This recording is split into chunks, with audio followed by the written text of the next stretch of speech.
Hi, welcome to our conversation number 10 with legendary Victor Niederhoffer, a hedge fund manager, champion squash player, best-selling author, and statistician. The markets was very exciting today. Overnight, we had a drop to 36.50 after Trump apparently threatened to veto the bill unless they increase the checks sent out to people to $2,000. And first, the markets didn't like it, but as Victor later has explained to us, that it's still very good for progressives, and hence it's still very good for the markets. And actually, last night I bought that dip because I was channeling Victor, thinking of one of the rules that he was talking about, courage to buy that, and I actually did buy this. But unfortunately, I didn't follow Victor's day trading rule number 2 to hold it till the end of the day. So out of the 50 points that we came back pretty much today, I only got half. So thank you, Victor. Next time I'll follow all of the rules. Well, I'm more a goat than a legend, so thank you for that introduction. There was to make 25 points on a day like this is very commendable. I wish I could say the same. Now, there are a lot of exciting things that happened in the market today. So many. Person could write a novel about everything that happened.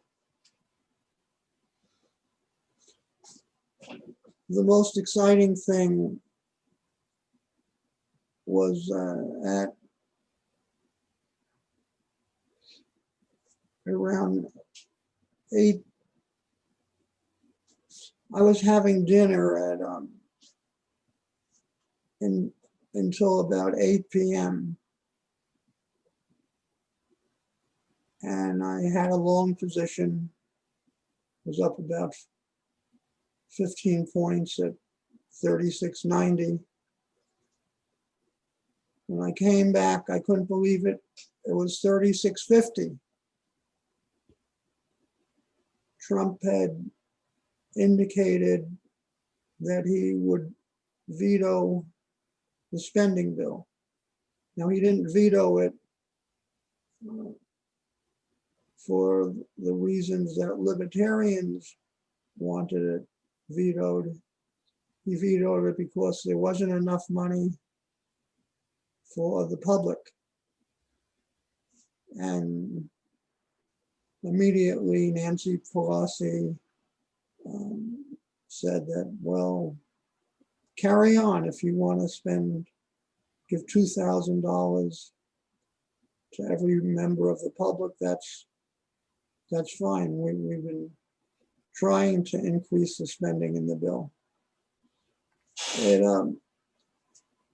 It makes you feel like Trump is playing with an adversary who's much stronger than him. If it weren't so untrue, they would say the D's are playing chess and the R's are playing checkers. Actually, checkers is more complicated and more profound, more logical and more relevant than chess. But anyway, the expression is that they made a monkey out of him. Whatever he said, here he's saying, okay, I'm going to veto the bill, and the market immediately drops 2%.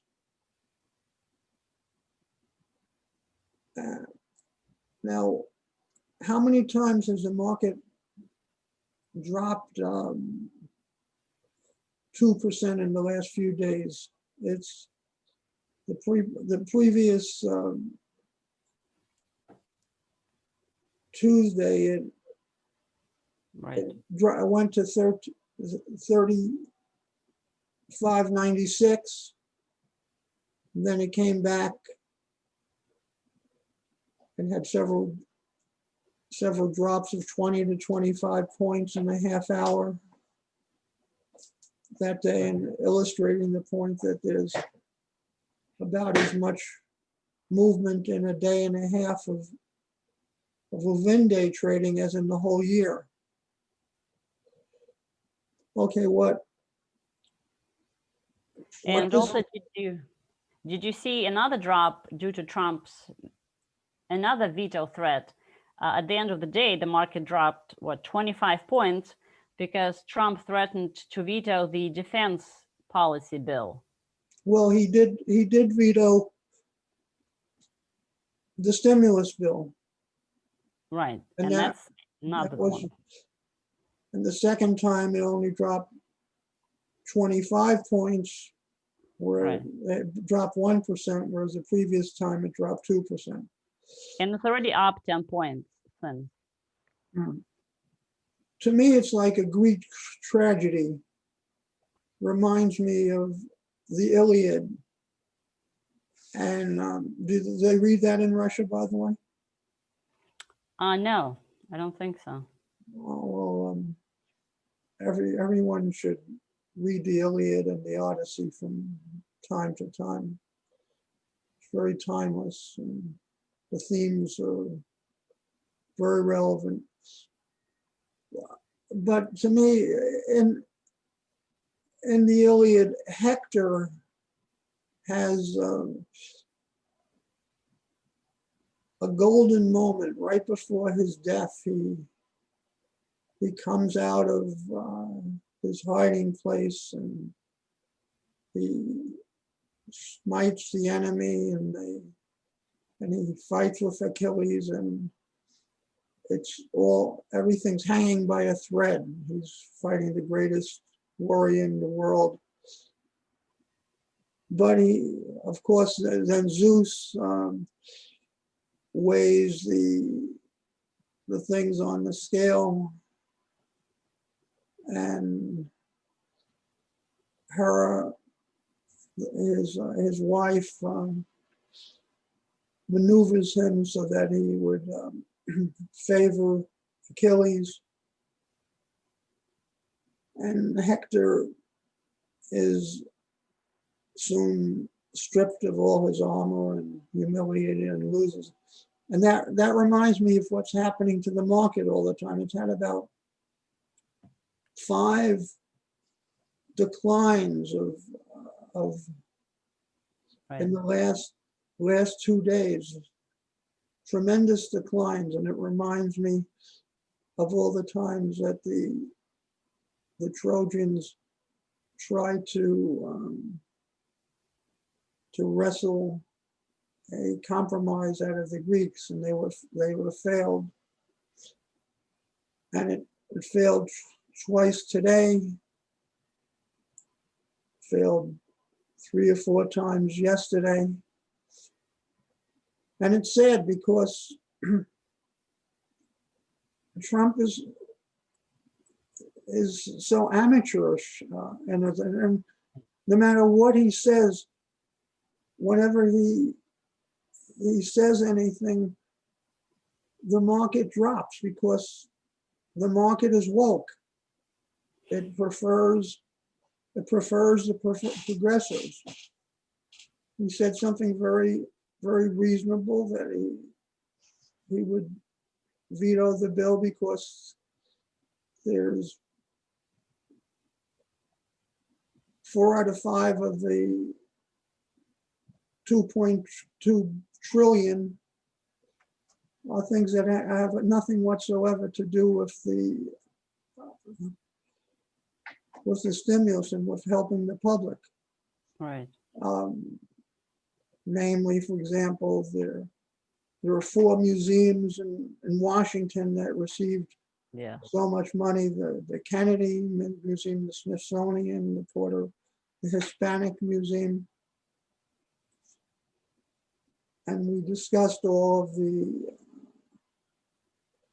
handouts, all of the boondoggles yesterday. Now, there's a principle in chess that applies to all sports. The threat is worse than the execution. And yesterday, that principle occurred at 8 p.m. when he said that he might veto the bill. That was the threat. As soon as it looked like he would execute the bill, the market went through the round number, went through 3,700 today. Right. The market is on its way to setting a new high. 4 times in the last 15 years, the market has closed on December 31st at exactly the high of the year. I predict that the same thing will happen this year.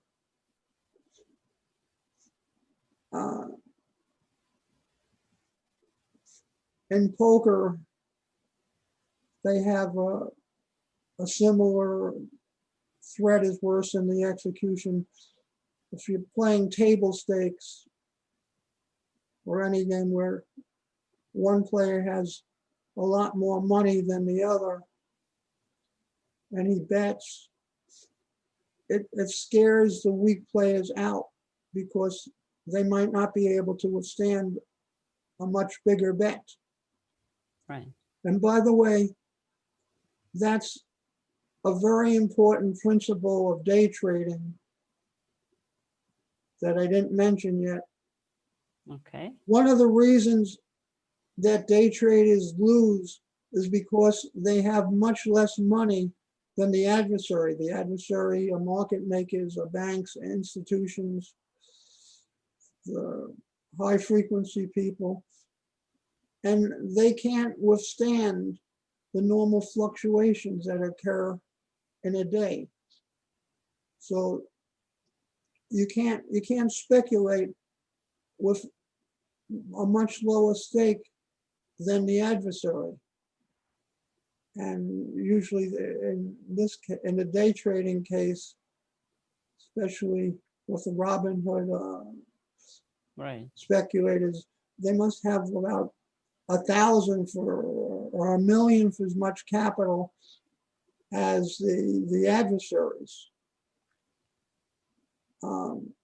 Let's see, where else is the threat worse than the execution? I guess in racket sports, which I know about,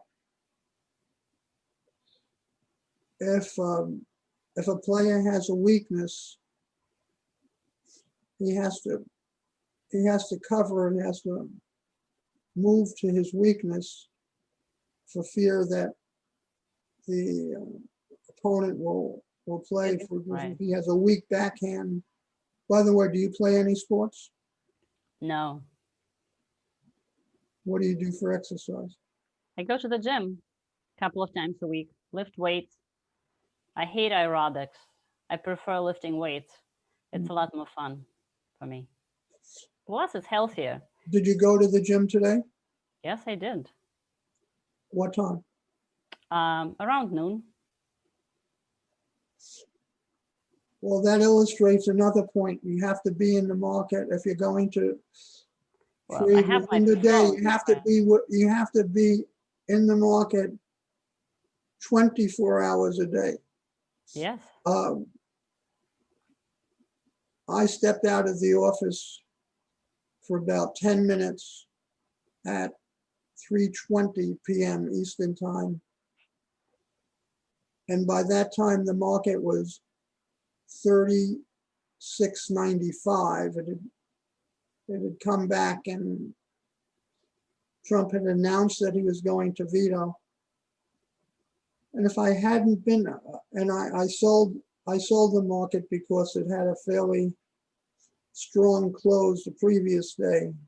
I was concerned that it would have a weak close today, which it did. If I had been out for those 5 minutes, I would have lost another $100,000. by just being out for 5 minutes. And of course, as you know, I'm not the most vigorous person in the world, and my perfect wife had to help me get all my clothes on. And if she hadn't put the final touches on them, and taken another 5 minutes, would have been disaster. But instead, I sold it at 325. Of course, when it went down to the 75 area, it went down about 0.75%. I came back in because the execution had occurred. He had vetoed the bill, which he had threatened to before, and the threat is worse than the execution. Now, there was some other. What do you think is the main takeaway from today? Well, I think there's no way for me to summarize it better than you did. It's a very good analogy that the threat is it's worse than the execution.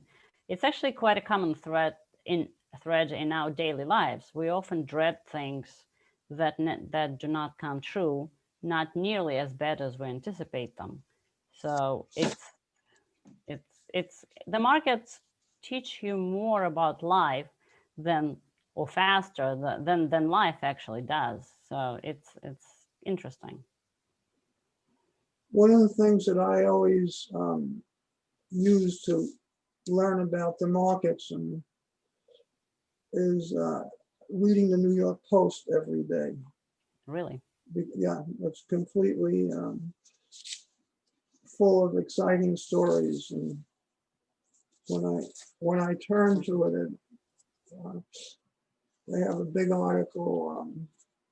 Congress, the 2.3 trillion bill is loaded with crumbs, loaded with gifts for foreigners. Right. And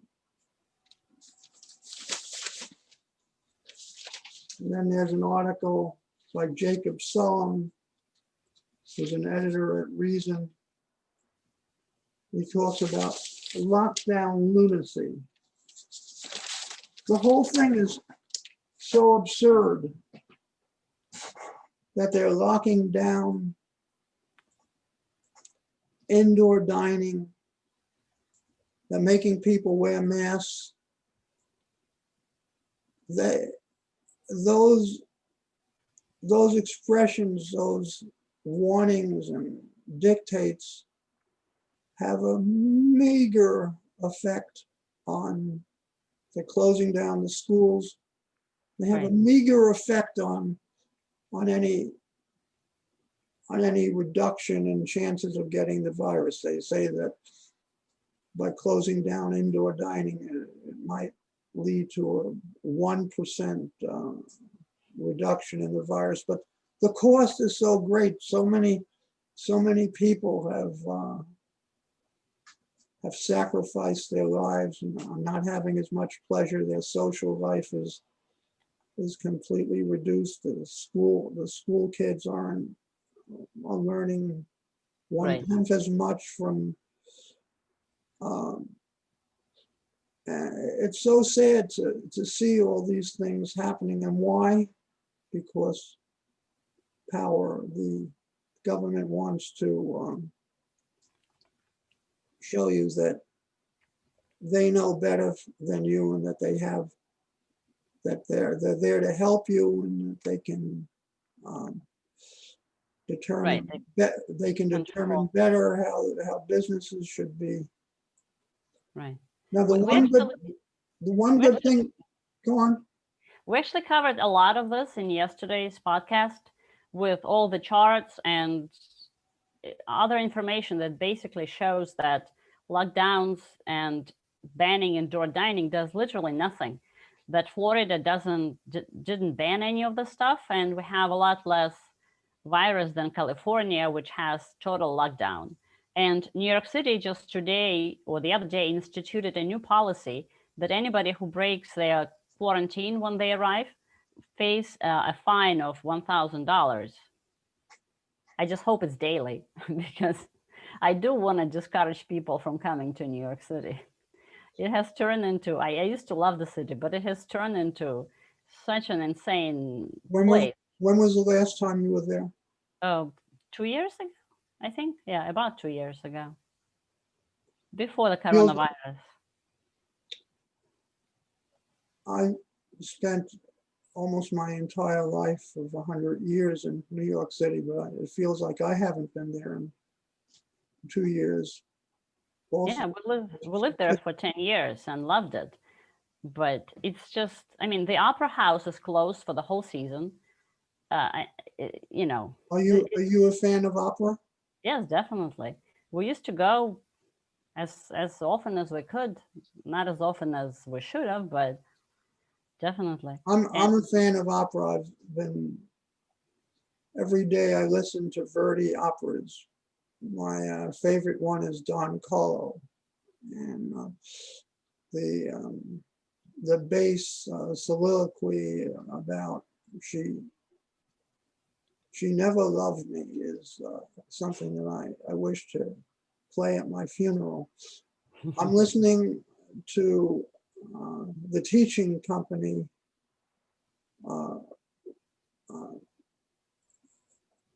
20 lecture series on Verdi's operas, and with Mr. Greenberg. And it's a magnificent read. Now, there was one very good thing that happened today, and that is that the bonds finally realized that all this spending is going to eventually lead to tremendous inflation. And they were down a nice full point. They didn't go up when the market started dropping.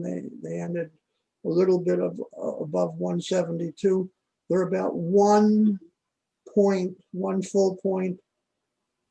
I noticed that they got down to 171 3/4 today, but the bonds are only 1 full point above their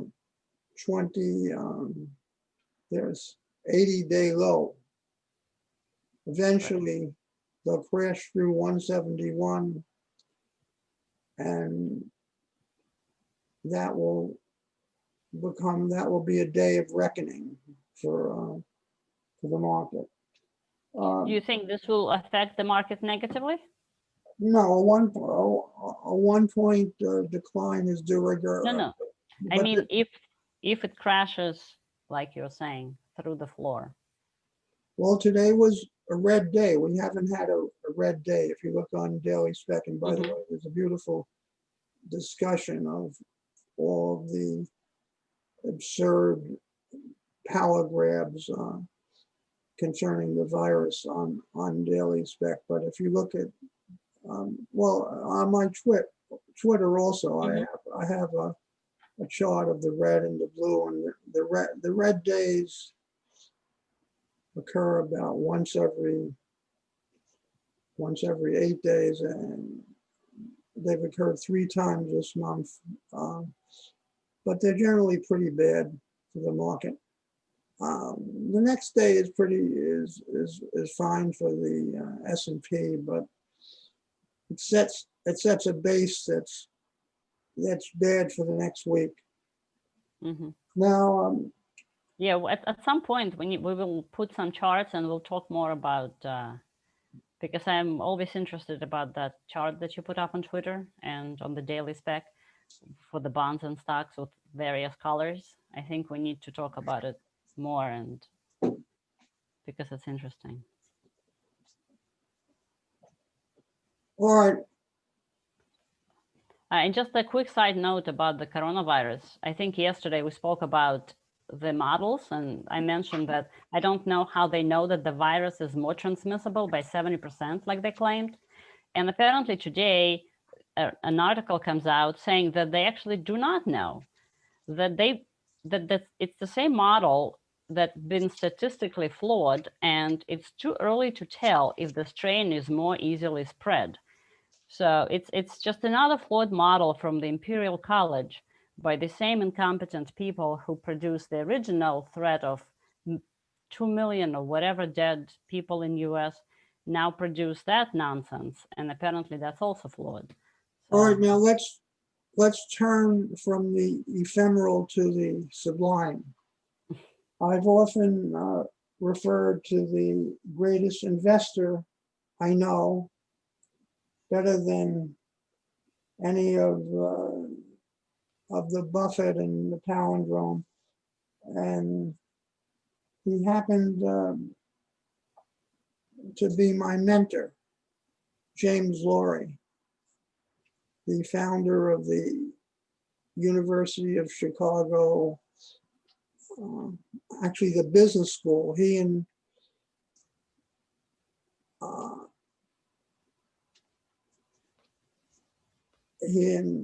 George Schultz, who also is 100 years old as of today, actually were the two deans of the business school. But George Schultz was immediately called away to Washington to be Secretary of Labor, and he did such a good job that he was then made Secretary of State. So Jim Lorie actually took the business school from its very sleepy state in 1956, and he brought it in about 5 Nobel Prize winners that he hired, Stigler and Fammer and Miller and Lucas, and he was a great man, and I loved him, and he loved me, and I was with him the day he passed away in 2005. And I'd like to tell you a little about his greatness and his living legacy. mm-hmm. But I would cry too much, as I told us. I've asked my daughter, Victoria Niederhoffer, to read the obituary and legacy of Jim Lorie, and she will do so right now.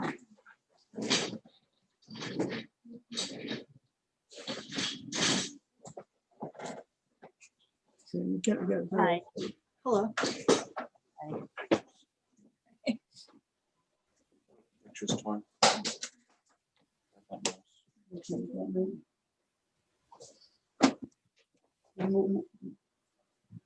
Move over. Get in the front.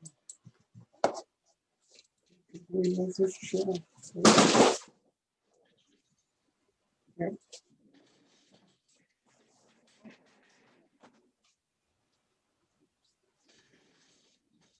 All right, you can do this one. How about putting up that picture? So Elena's already sharing Okay. the pictures off of the daily spec. I'll start here. So Lorie was the consummate businessman, the perfect loyal friend, the ideal family man, and a man of infinite hobbies and interests. Among his many accomplishments was building the Graduate School of Business, starting from a budget of $500,000 and 10 professors. It is approximately 500 times as big today. The growth was even greater than the returns he documented, of some 300-fold, that would have been achieved by a buy and hold strategy for randomly selected stocks on the New York Stock Exchange during a comparable period. His strategy in building the school with Dean Allen Wallace was to hire the best professors in each discipline who are waiting in the shadows in lower level positions in other graduate schools. He would invite these potential recruits to Chicago, get a great hamburger at a Polish dive in a rundown section of town, leaving his keys in the car as they greased it.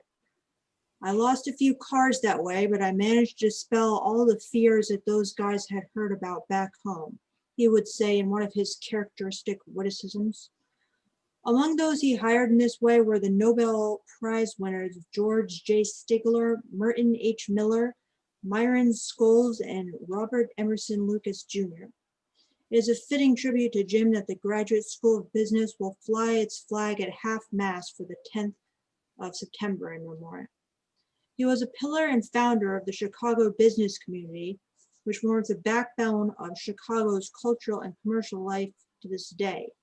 He and Bob Gwynn of Sunbeam, Irving Harris of Standard Shares, later Pitway, Ben Heineman of Chicago and North and Western Railway, Edward Levy, Dean of the Chicago Law School, Peter Peterson of Bell and Howell, Jay Pritzker of Hyatt, Alan Muchin, founder of Catton Muchin Roseman LLP, and Bill Gentes, the arts philanthropist, met regularly along with others on a social and business basis and were responsible for the countless projects that have made Chicago and its environs the vibrant community it is today.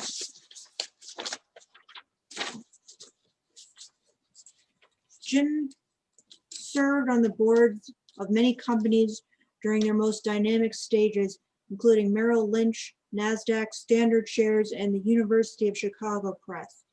His integrity and wisdom was such that whenever an outside view of a crisis was necessary, he was the point man and arbiter par excellence. He was an expert on Winston Churchill, Mark Twain, and conservative political philosophers.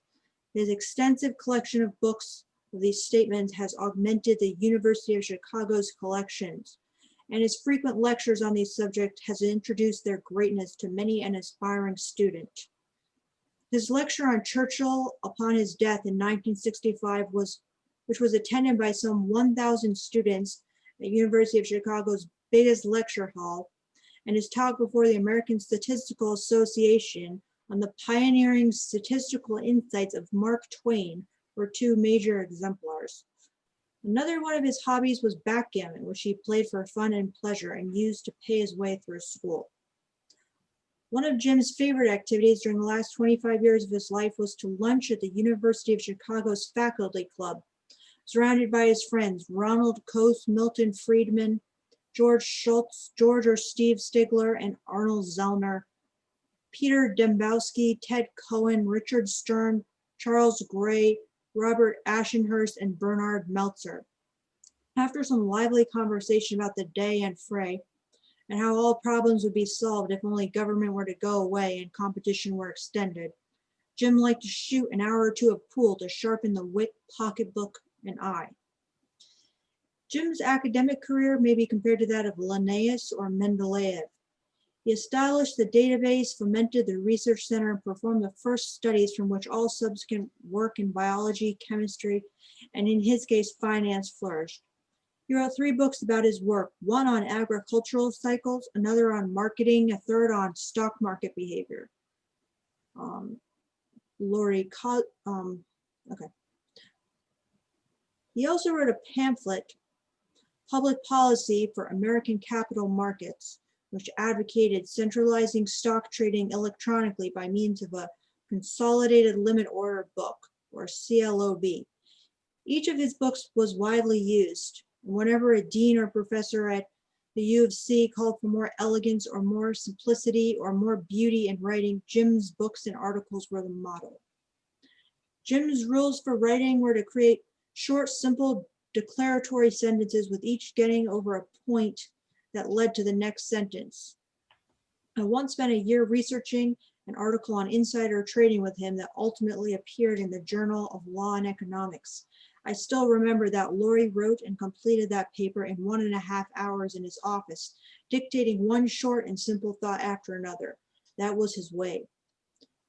Along these lines, he carried the same elegance in his ability to tell stand-up jokes of an academic nature, a la his beloved Johnny Carson. All who knew him always marveled at how as soon as he came into a room, no matter how exalted the attendees, a crowd formed around him, and he told one pointed joke after another to elevate the spirits and provide a benevolent and pro-University of Chicago, pro-conservative ambiance. Always, Jim loved his wife and family. They were never apart in the 40 years since they met. They never argued. They always reached out to new friends in the communities they lived in with dinner parties, introductions, and recommended books. Jim derived the greatest pleasure during his last years from spending his time with his children and 4 grandchildren. Characteristically, he put some money aside for each of them, and when they were at an early age and saw that it was invested 100% in stocks throughout the period. Okay. He practiced what he preached, buying stocks on margin with whatever money he had and letting it ride, placing it in index funds or investing on tips he received from friends. He is certainly the key force behind the multi-trillion-dollar index fund business. His studies and consultancies fomented the first such funds at Wells Fargo in the 1960s, Vanguard in the 1970s, and the Ford Foundation. His directorships and wisdom and databases at the stock exchange-related firms where he served provided the backbone, the emphasis, and rudder that enabled these firms to play their proper role in the buy and hold, get extra return for risk field. 2 index funds were founded in 1973. The Wells Fargo Index Fund, sparked by John McQuone, and the Dimensional Fund, sparked and headed by Rex Sinquefield, who now manages $40 billion in index funds.